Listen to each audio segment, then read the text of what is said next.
One overspeeding truck overturned at a curve in Sumer on May 17 around 3 p.m., damaging two shops on the National Highway 6 and further ramming into an electrical pole.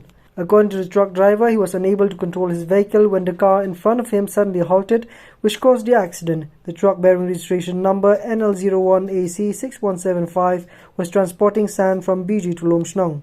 The police arrived at the scene and requested a crane to remove the overturned truck. Fortunately, there were no fatalities, but the driver sustained minor injuries. Only 2 people were present in the truck during the incident.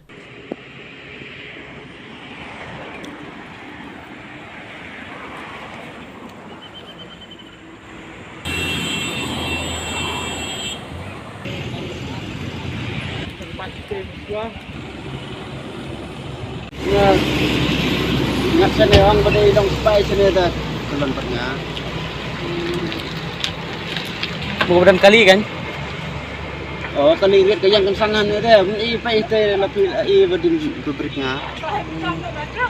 Kubrik kensangan stay one sana. What the Long people like itu kali lihat ingat happy kan? Kan misal beli orang ni. Kecil. Oh. Sikit maruk ni. Sedikit maruk ni. For more news updates, subscribe, like and share.